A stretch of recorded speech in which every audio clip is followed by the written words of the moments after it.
हाँ हाँ एहतजाज दस्ता माई खुर्द एक आते पर्ची एक गलो जाकर कल हाँ सीधे सीधे सीधे चला गया। हाँ ये उन्होंने वो पर्चियाँ काट के दी हैं, पता नहीं क्या लिखा है इंडस अस्पताल वालों ने, और वो अपना एहतजाज कर रहे हैं इंडस अस्पताल वालों के इंतज़ामिया के ख़िलाफ़ कि हमसे उन्होंने जुल्म किया है, हमारे बच्चे को एडमिट नहीं किया है, ना हमें फ़र्स्ट ट्रीटमेंट दिया है, हमें कहा है कि वो राजनपुर चले जाएं। हाँ जी भाईजान क्या कहा है उन्होंने? उन लोगों ने बोला भाई राजनपुर चले जाओ, राजनपुर या रहीम खान नहीं होगा ड्राइवरी। राजनपुर रहीम खान बोला। अच्छा ये चिट्ठी उन लोगों ने लिख दिया। अच्छा। ये जुल्म हो रहा है हमारे साथ, ऐसे क्यों करते हैं ये लोग? पहले भी एक बार हुआ था हमारे साथ। बिल्कुल जी, इंडस अस्पताल वालों ने ज़्यादती की है।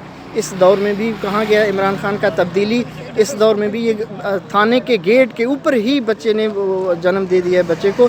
ये रोड चल रहा है, आप देख रहे हैं, ये सामने अस्पताल है, अस्पताल के गेट के ऊपर अब SHO भंग शरीफ के थाने के सामने ही बच्चे ने गेट के ऊपर ही जन्म दे दिया। ये बच्चा रखा हुआ है, ये लेडीज़ बैठे हुए हैं, ये आप देख सकते हैं, ये जुल्म का इंतहा देखें। ये बच्चे ने जन्म दिया रोड के कचरे के ऊपर, ये कचरे के ढेर के ऊपर।